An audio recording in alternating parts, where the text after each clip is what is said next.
Olá, meus amados, bom dia.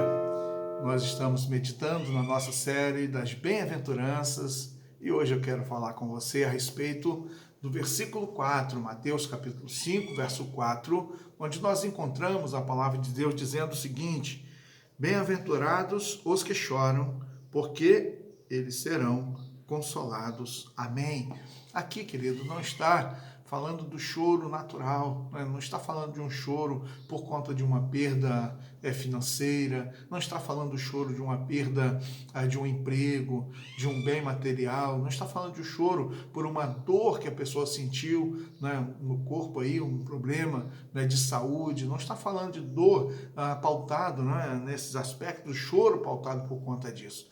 Mas ele está falando do choro, não é que não é uma realidade de remorso, não é de tristeza, não é pautado nesses valores que nós aqui podemos pensar, mas esse choro que está falando aqui no texto, é o choro do pecado, é o choro do reconhecimento do pecado, é o choro do reconhecimento do pecado de si mesmo e o pecado dos outros, o pecado da humanidade.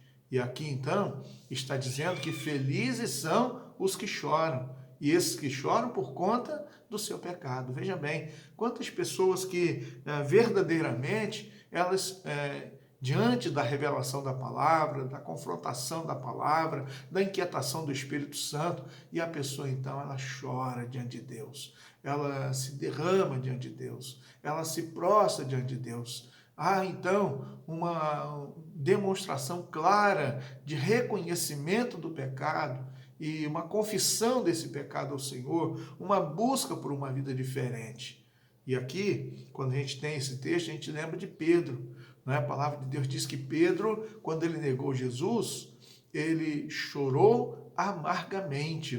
Então o choro estava presente na vida de Pedro como demonstração de arrependimento, de quebrantamento e tristeza também, porque ele ficou muito triste por ter negado Jesus as 3 vezes, como mencionado havia sido pela palavra. Querido, quantas pessoas que estão rindo, vivendo no pecado, quantas pessoas que estão numa tranquilidade, né? Porque a sua vida está seguindo a sua trajetória e a pessoa não está preocupada com a sua realidade espiritual. Mas o texto está dizendo aqui que felizes são aqueles que choram. E por quê?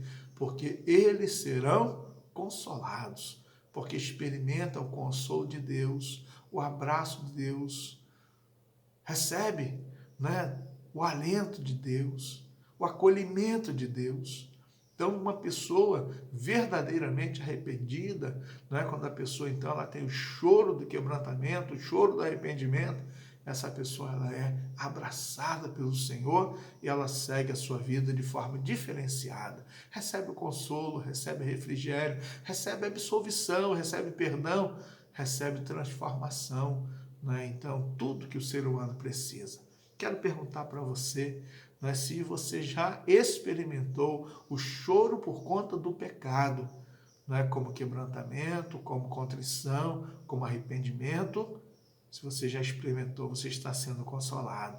E não somente aqui, mas principalmente para a realidade lá da eternidade. Lá da eternidade. Porque a palavra de Deus está escrita no Apocalipse dizendo: e ele enxugará dos seus olhos toda lágrima. Toda lágrima. Então, esta é a realidade da palavra. Seja consolado. Consolados somos. Uma vez que choramos pelo pecado, nos arrependemos. E hoje podemos desfrutar de uma vida diferente. Que bom, né? Que bênção.